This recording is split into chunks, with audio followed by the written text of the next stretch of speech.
Bismillahirrahmanirrahim. Assalamualaikum warahmatullahi wabarakatuh.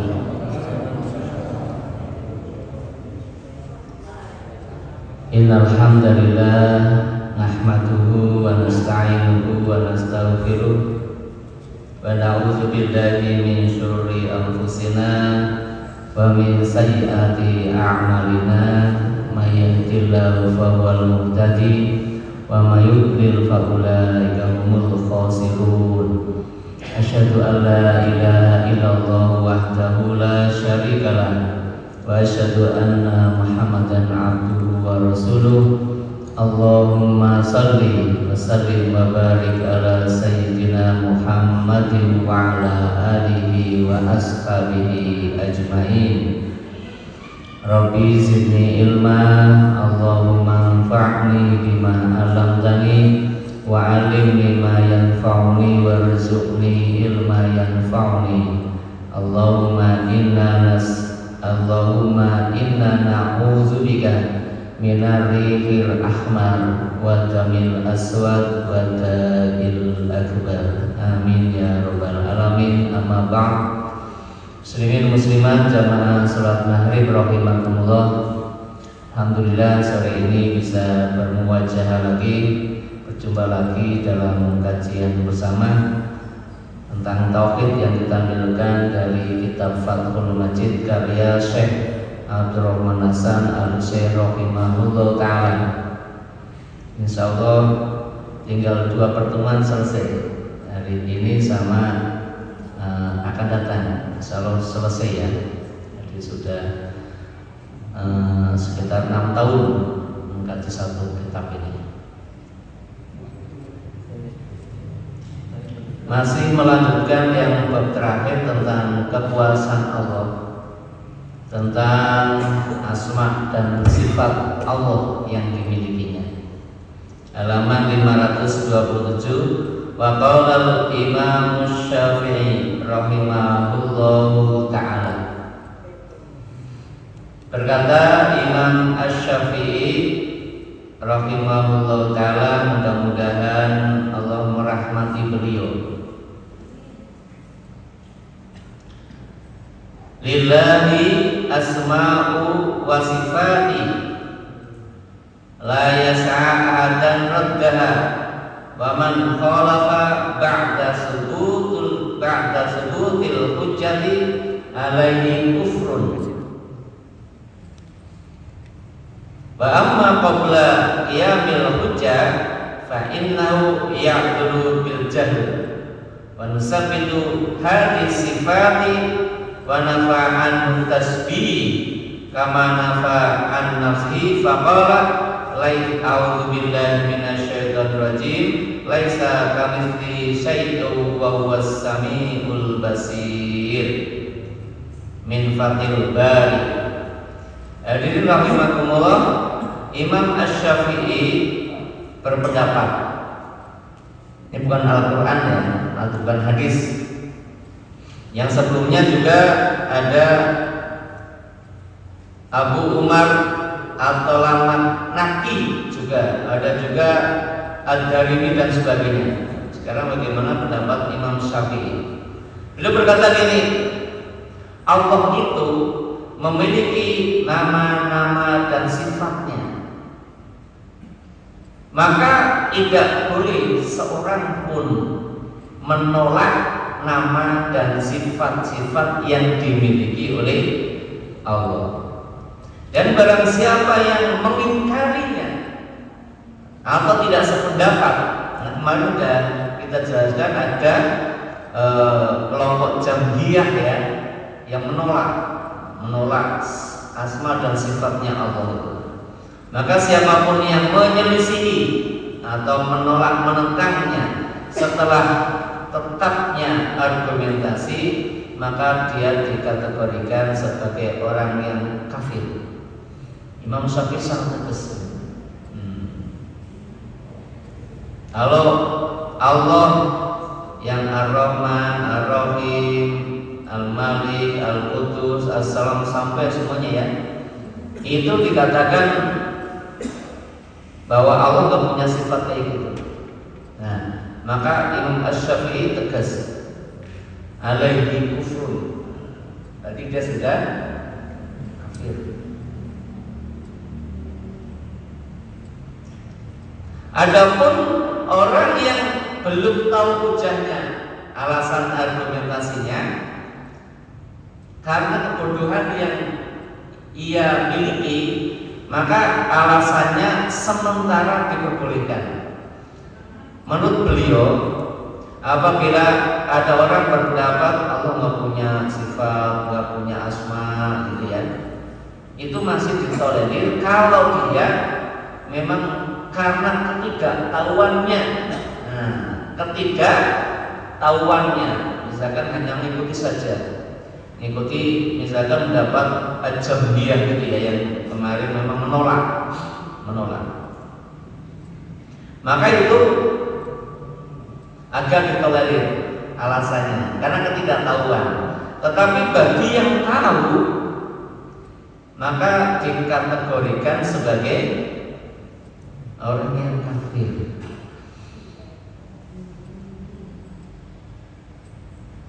Hadirin rahimakumullah. Kemudian kami menetapkan, kalau menggunakan bahasa kami Imam Syafi'i berarti bersama yang lainnya, ya, bukan asbatu. Asbatu berarti saya menetapkan, tapi musabit kami menetapkan. Kalau asbatu saya menetapkan, asbatu berarti kami berarti tidak hanya Imam Syafi'i sama yang lainnya, itu menetapkan sifat-sifat yang dimiliki oleh Allah Subhanahu wa taala, tetapi meniadakan at-tasbih. Tasbih itu adalah penyerupaan. Allah memiliki sifat, memiliki nama, tapi enggak ada penyerupaan. Apa maksudnya? Tidak menyerupai makhluknya. Kalau Allah melihat, kemudian ada manusia melihat, jangan sampai salah tafsir. Berarti Allah sama manusia sama. Memang sama-sama melihat, ya, tetapi melihatnya manusia dan melihatnya Allah itu apa? Tidak sama. Maka Imam Asy-Syafi'i menjelaskan tidak ada tasbih, penyerupaan, tidak ada yang serupa, tidak ada yang mirip, karena melihatnya manusia itu terbatas. Mungkin saya melihat ibu-ibu yang di belakang tidak kelihatan. Itulah keterbatasan saya melihat, gitu. Tapi Allah apakah seperti itu? Nah, Allah itu ngumpet di mana? Dimanapun berada ngumpet, ya. Allah bisa melihat tidak? Bisa melihat. Itulah. Maka Imam Asy-Syafi'i dan yang lainnya mengatakan dalam tasbih, nggak ada penyerupaan, menetapkan sifat dan nama yang dimiliki Allah, tapi berbeda dengan makhluknya. Kalau makhluknya mendengarkan, maka berbeda mendengarnya makhluk dengan mendengarnya Khalik. Allah mendengar, manusia mendengar, betul kan? Nah, tetapi mendengarnya berbeda. Kalau kita mungkin mendengar tidak sampai kepada detail, ya, nggak sampai semuanya. Kalau ada orang berbicara pelan, saya mendengarnya hanya sebagian. Nah, tapi Allah itu keras, kemudian pelannya atau tidak ada suaranya, hanya dalam hati, ya, dengarkan. Bahasa hati saja bisa didengarkan oleh Allah. Itulah. Maka Imam Asy-Syafi'i dan yang lainnya menjelaskan menghilangkan yang namanya tasbih. Gak ada, ya? Gak ada. Nah, inilah kaum Jahmiyah itu yang punya pendapat kalau Allah punya sifat-sifat kayak gitu, makhluk juga punya sifat-sifat kayak gitu, berarti Allah sama manusia itu sama. Ini sama. karena sama, maka mereka pendapat Allah nggak punya sifat kayak gitu. Allah ya Allah, gitu. Kalau Allah ada, nama-nama Allah ada, sifat-sifatnya ada, maka pertanyaannya, nama dan sifat itu Allah atau bukan? Melekat pada diri Allah atau dia ciptaan Allah? Nama-nama itu ciptaan Allah, sifat-sifatnya ciptaan Allah, apa melekat pada diri Allah sendiri? Itu suatu perdebatan itu, Pak. Nah, sudah menggunakan logika. Kadang kita kalau nggak kuat akidahnya, nah itu hilang. Itulah nanti yang kaum apa ya, yang menggunakan logika ya, dikatakan apa, liberal ya. Liberal itu kan bebas berpendapat, apapun dipendapat. Nah, kita dibatasi oleh al-Hamad. Maka Imam Asy'ari mengatakan tidak ada tasbih, tidak ada penyerupaan, tidak ada yang serupa Allah dengan makhluknya, walaupun sama-sama melihat, walaupun sama-sama punya sifat pengasih, penyayang, tetapi berbeda. Sebagaimana Allah sendiri, Allah sendiri menjelaskan bahwa dirinya itu tidak ada tasbih. Allah langsung sendiri menyebutkan. Allah sendiri menyebutkan bahwa dirinya tidak ada tasbih, nggak ada yang bisa menyerupai dirinya. Allah yang sendiri mengatakan. Di dalam Al-Quran, sini nggak ada surat sama ayatnya. Iya, maksudnya di sini ada lafadznya, tapi tidak disebutkan surat apa, ayat berapa. Lihat, biasanya kan kitabnya diberi nomor surat dan nomor ayat. Ini tidak ada. Nah, tadi Pak Tan menyampaikan, A'udzubillahi minasyaitonirrajim. Kama nafa'an nafsi faqala laisa kamitslihi syai'un wa huwas samiul basir. Berarti Allah sendiri yang menjelaskan kalau dirinya nggak ada yang bisa menyerupainya. Laisa kamitslihi syai'un, enggak ada sesuatu pun yang sama dengan Allah. Syai'un itu berarti sesuatu pun nggak ada yang sama. Coba, sesuatu pun itu kecil sekali, tidak ada yang menyamai Allah.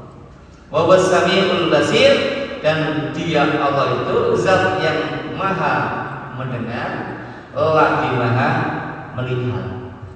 Allah mendengar dan Allah melihatnya. Mendengarnya dari sesuatu yang ada di dalam lisan kita, hati kita, atau binatang yang dari dalam sana ya, perut bumi, itu didengarkan oleh Allah Subhanahu wa Ta'ala.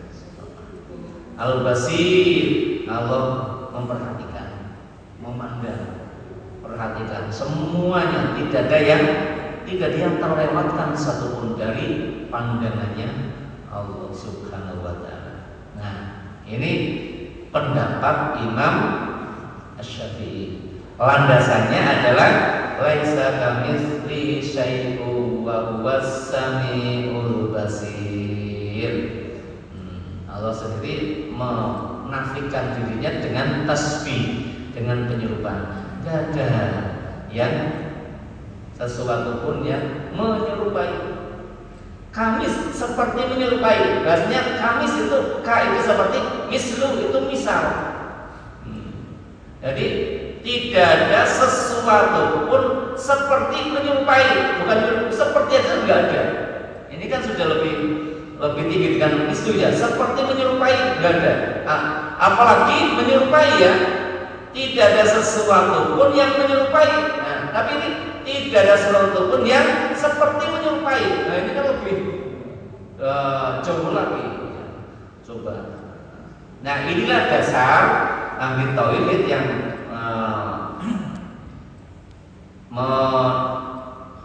menentang pendapat kaum yang tidak mengakui adanya asma dan sifat Allah. Karena sebenarnya beda pemahaman ya. Kalau yang menolak karena beranggapan kalau gitu Allah ya sama dengan makhluk. Kalau manusia melihat, Allah melihat, berarti sama dong. Logikanya masuk ya? Logikanya masuk. Kalau Allah kalam berbicara, manusia juga berbicara. Loh, berarti ini menyamakan namanya. Maka mereka tidak percaya dengan asma dan sifat Allah Subhanahu wa taala. Padahal dijelaskan at-tauhidu nau'ani. Tauhid itu dikelompokkan menjadi dua. Fil ma'rifati wal isbat, wa huwa tauhidur rububiyah wal asma was sifat. Kalau dikelompokkan dalam tauhid itu, yang pertama ada tauhid ma'rifat dan isbat. Ma'rifat itu pemahaman dan penetapan. Itulah yang dinamakan dengan tauhid rububiyah wal asma was sifat. Tauhid rububiyah itu ada satu pemahaman dan keyakinan bahwa Allah itu yang menciptakan dan mengatur seluruh makhluknya. Itu namanya tauhid rububiyah. Yang menciptakan langit Allah, menciptakan manusia Allah, menciptakan seluruh manusia Allah. Tidak hanya menciptakan, mengelolanya. Mengelola itu adalah Allah. Nah, kalau kita punya keyakinan itu, berarti dari diri kita ada yang tauhid rububiyah. Ada sebuah keyakinan bahwa Allah yang menciptakan, Allah yang mengatur itu semuanya. Orang kafir melaksanakan tauhid rububiyah. Karena ketika Nabi bertanya, siapa yang menciptakan langit dan bumi? Mereka mengatakan Allah. Orang Kristen ditanya, siapa yang menciptakan langit? Allah. Orang Hindu Buddha ditanya, siapa yang menciptakan kita semuanya? Allah. Tapi dengan bahasa mereka ya, itu mereka yakinnya sama, sama bahwa Allah itu yang menciptakan. Walaupun dengan bahasanya ada menggunakan bahasa Tuhan, dewa dan lain-lainnya. Itu mereka keyakinan rububiyahnya sama gitu. Maka saya pernah ditanya oleh orang yang beragama bukan Islam, mengatakan Tuhan kita kan sama. Jawabannya gimana pas sebelum tanya? Tuhan kita sama. Jawabannya gimana? Sama nggak Tuhan kita sama dia yang tadi ngomong kepada saya agamanya nggak Islam? Tuhan kita sama kok. Betul apa salah? Ragu-ragu ya. Saya bilang beda. Beda. Tuhanmu nyuruh kamu ibadahnya di sana. Tuhanmu nyuruh masuk ke masjid. Tuhanmu suruh ibadahnya ini. Tuhanku nyuruh aku sholat 5 waktu. Beda enggak? Beda. Kalau beda, berarti Tuhannya memang berbeda, tidak sama. Terus dia berpikir, ya juga ya, kalau Tuhannya sama, masa Tuhan itu nyuruh sama makhluknya beda-beda. Kamu udah datang gereja, kamu ke masjid, kamu ke pura, kamu ke wihara, kamu ke sinagog. Tuhan kayak gini kan bingung kayak, ya kan? Dah Tuhanmu nyuruh sholat 5 waktu, nah situ suruh misa, situ suruh apa lagi? Kalau gitu Tuhan gimana? Masa nyuruh sama manusia kok beda-beda gitu? Nah, karena Tuhannya berbeda. Jangan sampai ya kita punya pemahaman kalau Tuhan kita sama beda. Nah, bisa dipahami ya? Samanya apa? Samanya di rububiyah gitu. Samanya di rububiyah, yang menciptakan langit sama. Itu pemahamannya ya. Yang menciptakan bumi ya Tuhan. Kalau tauhid berhenti di situ berbahaya. Wal asma wa sifat. Nah, ini dijelaskan. Ya. Lalu ada asma Allah, ada sifat-sifat Allah. Itu bagian ilmu tauhid. Jadi kalau kita hafal asmaul husna, ya memang ada perintahnya. Kalau kita mengamalkan asmaul husna, ada perintahnya. Kalau kita mengetahui sifat-sifat yang dimiliki Allah, kalau dalam ilmu tauhid sana di sekolah kan ada sifat wajib, gitu ya. Sifat apa lagi? Masih kan tuh sifat wajib, terus sifat mustahil, sifat karoha, macam-macam ya. Tapi nggak kita bahas ke sana. Yang jelas itu asma wa sifat ini adalah bagian dari tauhid.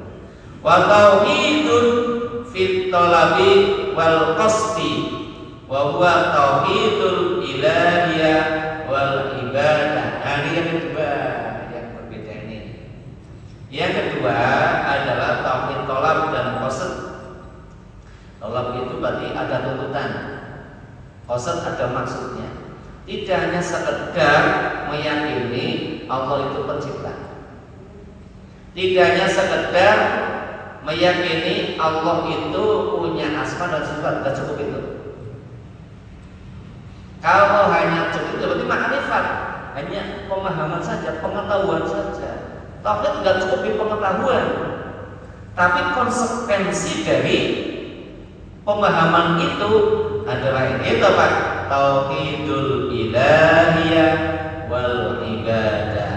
Yang dimaksud adalah tauhid ilahiyah. Apa maksudnya? Mengakui Allah sebagai sesembahannya. Nah, Allah tidak hanya sekedar pencipta, Allah tidak sekedar mengelola, mengatur seluruh jagat raya beserta isinya, tapi Allah sebagai ilahun, apa, sebagai sesembahan. Allah zat yang disembah. Sampai disinilah orang-orang kafir tidak mau mengucapkan kalimat la ilaha illallah. Maka Fir'aun ketika tenggelam, ya, apa yang dikatakan? Fir'aun ketika tenggelam, apa yang dikatakan? Amantu bi Robbi Musa wa Harun. Anggonya Rob, bukan ilah. Ya, perhatikan loh. Perhatikan, bukan ilah. Katanya menggunakan Robun. Rob itu pemelihara. Ya, jadi itu tauhidnya tauhid rububiyah. Allah yang menciptakan. Maka Fir'aun mengatakan, saya iman dengan Tuhannya Musa dan Harun. Tapi tidak mengatakan amantu bi ilahin. Saya beriman kepada sesembahan Musa, tidak. Masya Allah. Itu Allah itu mengunci lisan manusia gitu. Oh, coba. Kalau misalkan Fir'aun mengatakan saya iman dengan ilahnya Musa, mungkin juga jadi selamat ya. Mungkin enggak neraka, mungkin ya pemahaman saya. Tapi lisan yang keluar Fir'aun Rabbun. Amantu bi Robbi Musa wa Harun, pakai Rabbun. Saya pahami ya? Saya pahami ya, antara Rob dengan ilah ya. Rob itu akibat dari Allah yang tadi menciptakan, menjaga, mengatur, kasih nafas sama kita, kemudian semuanya itu Rob. Tetapi yang namanya ilah berarti sebagai sesembahan. Itulah perbedaannya antara orang kafir dengan orang yang beriman. Orang Arab mengucapkan kalimat la ilaha illallah wa karena apa? Ada ilahnya, la ilaha illallah, nggak ada sesembahan kecuali Allah. Karena orang Arab paham dengan bahasa. Berarti kalau saya mengucapkan kalimat itu, berarti Tuhan yang ada sudah tidak dipercaya. Maka mereka menolaknya. Kenapa? Paham maknanya. Nah, kalau kita kadang nggak paham maknanya ya. Sanggul menuwe hadirin rahimakumullah. Tauhidul ilahiyah wal ibadah, mengakui Allah sebagai sesembahan, wal ibadah, mengabdi, menyembah kepada Allah. Jadi tidak hanya pemahaman kalau Allah itu pencipta, tapi juga ditambahi bahwa Allah adalah Tuhan saya, sesembahan saya. Surat gimana? Di surat yang gimana?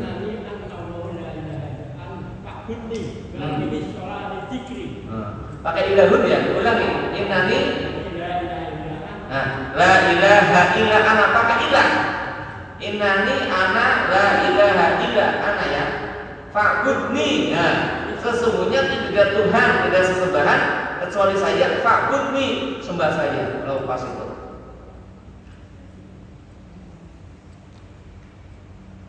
Maka tauhid itu tidak cukup untuk pemahaman ya. Konsekuensinya apa? Dan Allah adalah sesembahan saya dan saya adalah beribadah hanya kepada Allah Subhanahu wa taala. Qauluhu an Ibni Abbas bin Abdul Muttalib. Sahal munasifu musannifu rahimahullah mukhtasar. Waladi fi sunan Abi Dawud an Ibni Abbas bin Abdul Muttalib qala. Dari Al-Abbas bin Abdul Muttalib. Abbas itu sinten? Abbas putrane Abdul Muttalib. Jadi Abbas itu siapa? Dengan Nabi. Pamannya. Karena mbahnya podo Abdul Muttalib ya. Abdul Muttalib punya anak, di antaranya Abbas dengan Abdullah. Abdullah adalah bapaknya Nabi. Jadi Abbas sama Abdullah kakak beradik, itu ya. Yang kakak yang mana? Abdullah apa Abbas? Abdullah. Karena Abbas paman Nabi, maka adiknya ayahnya gitu ya. Nggak kita bahas itu ya.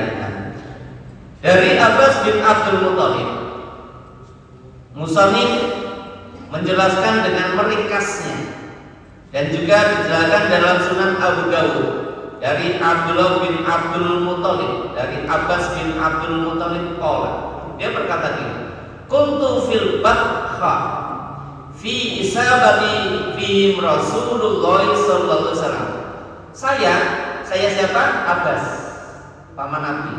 Paman Nabi berkata, saya ada di satu tempatnya Batha. Saya nggak paham ya, Batha di sebelah mana Madinahnya, saya nggak tahu. Pokoknya di Batha. Namun dicari. Pak Mali baru pulang umroh ya, ketemu Batha nggak? Ini baru dibaca ya, Batha itu. Saya dalam satu tempat yang namanya Batha, di dalam satu rombongan. Dan di dalam rombongan itu ada Rasulullah Sallallahu Alaihi Wasallam. Famar bin sahabatu fanadhara ilaihi faqal ma tasummuna hadhihi. Sedang rombongan di atas, kemudian melintasi awan. Kalau kita malam siang ada ya awan lewat ya. Ada lewat. Marat ya awan lewat. Melintasi kaum itu, Nabi bersama yang lainnya. Maka Nabi bertanya, ma tasummuna hadhihi? Apa ya? Namanya apa itu gitu kata Nabi. Itu namanya apa? Qalu as-sahab. Oh itu awan Rasul. Rasul tanya. Qala al-mazan. Tambahi plus mendung. Jadi tidak hanya awan, tapi tidak hanya awan tapi juga ada mendungnya. Qalu wal mazan. Maka para sahabat mengikuti ya, dan juga mazan atau mendung. Wal anan, Nabi nama tambah lagi anan itu apa? Mega.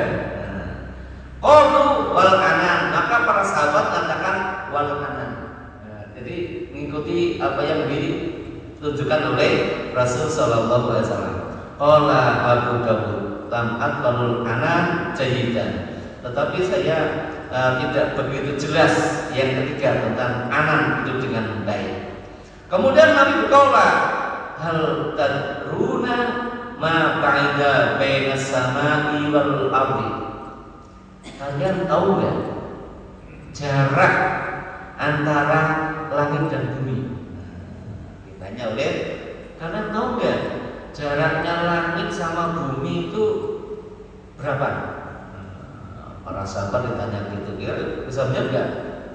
Qalu la nadri, mboten mantos.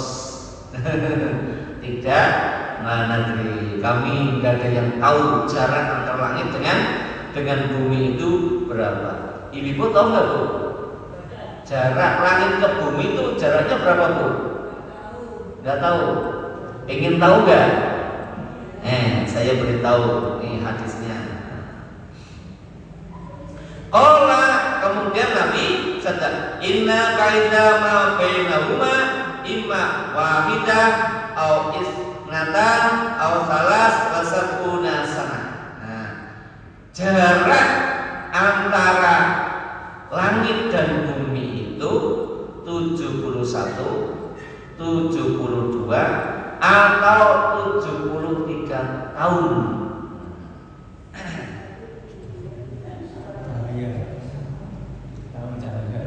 Nah, tidak ada keterangan pakainya perjalanan apa gitu ya yang dijelaskan di sana. Pokoknya 71 tahun baru sampai ke langit. Yo selama hidup mulai dari bayi melaku sampai mati itu baru sampai ke langit ya. Coba bayangkan, bayi ceprul melaku sampai 73 tahun, ya, sampai sana meninggal. Itu baru sampai ke langit. Itu kalau kita pakai jalan kaki, melakukannya piye? Koma, melakukannya piye? Berangkat kan darat ini ke langit dong. Coba. Nah, berarti kalau kita jalannya ke langit itu nggak mungkin satu transportasi yang pelan tapi cepat. Kalau pelan jatuh, itu. Kalau pelan, layangan kalau pelan ya jatuh ya. Tapi kalau cepat, nah ini apa namanya? Anak main apa ini? Terbang pesawat ya Pak? Cepat apa enggak? Kalau pelan jatuh enggak? Pelan jatuh. Kira-kira logika saya begitu. Jadi ini perjalanannya cepat. Saya gambarkan waktu saja dari bayi ceprul sampai meninggal itu baru sampai ke langit. Baru masuk pintunya langit juga. Nah, kira-kira jauh enggak Bu? 73 tahun baru sampai. Enggak, bumi dan matahari saja 150 juta. Nah, itu jarak bumi ke matahari ya. Nah, matahari masih di langit bumi ya. Lo coba. Berarti melewati matahari. Ya sudah. Lanjut dulu.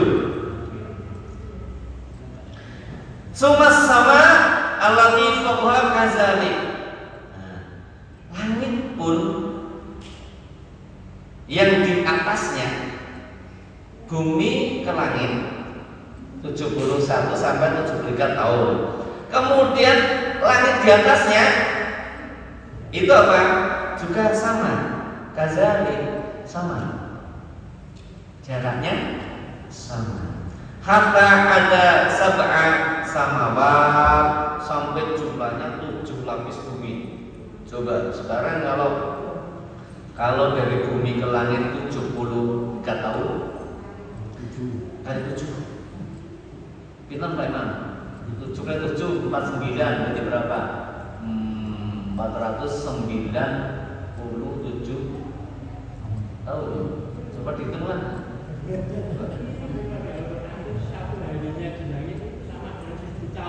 Nah, coba itu lebih ngeri lagi. Kalau dari tafsir dengan ayat lain, sehari itu sama dengan 1000 tahun. Apa maksudnya? Jarak tempuh kalau kita berjalan 1000 tahun, malaikat cuma sampai. Itu loh malaikat. Jarak tempuh kita 1000 tahun oleh malaikat hanya selesai. Ngeri gak? Wah, itu pesawat supersonik apa ya? Ya gitu. Apalagi nanti yang menaiki kendaraan itu udah pingsan duluan, ya kan? Itu pingsan duluan. Oh, kita misalkan kecelakaan ya, itu kita pisah duluan sih, gitu, ya enggak? Orang pisah duluan loh kalau kecelakaan biasanya. Baru sadarnya di rumah sakit, gitu kan. Nabi Muhammad ketika Mi'raj ya sama Isra Mi'raj itu berjalan sangat cepat itu, berarti manusia hebat memang. Kalau Nabi bukan manusia hebat, pasti pingsan. Lu naik kendaraan begitu cepatnya, terus kita coba, terus itu kan udah pingsan duluan ya. Nah itu kalau dalam ilmu penerbangan gitu. Nah sampai langit ketujuh begitu, kazalik jalannya, summa fawqas sabi'ah bahrun. Kemudian di atas langit tujuh ada yang namanya samudra. Masya Allah. Ada samudranya bu di atas langit tujuh. Kita sampai ke sana bisa nggak? Tidak bisa lah. Ya, hari ini kita nggak bisa.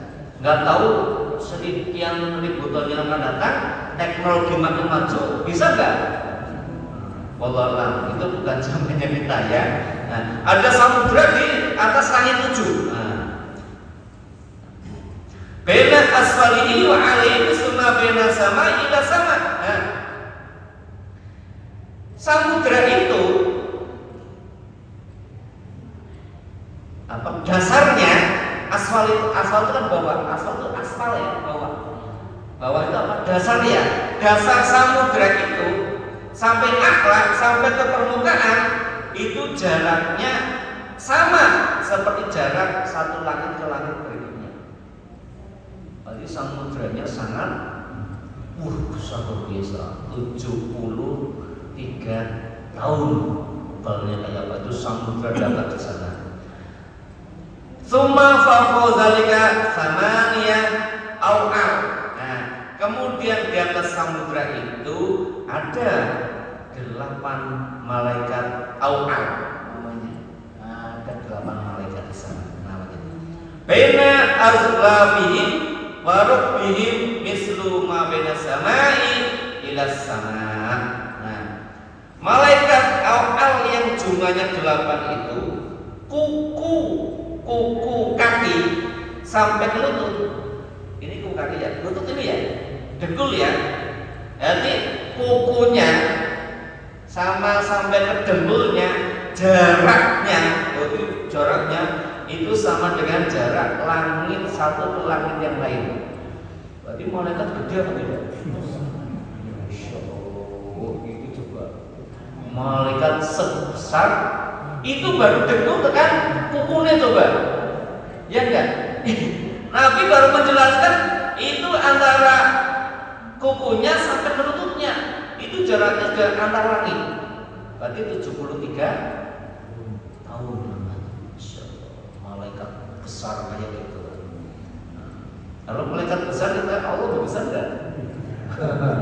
Kalau malaikat besar Allah kecil, maka bukan Allahu Akbar. Karena Allahu Akbar semuanya kecil, yang paling besar Allah. Summa ala zuhri al-ars. Di atas punggung malaikat awal ya, 8 tadi ya, di atas samudra tadi ada 8 malaikat awal yang lutut sampai kukunya itu sejauh itu, besar sekali. Ada di punggung mereka ada aras baina asfalihi wa alaihi ama baina samai ila sama. Sama aras itu besarnya bawah sampai ke atas itu sama dengan jarak langit satu ke langit yang lainnya. Ini hadis jarak diungkap ya.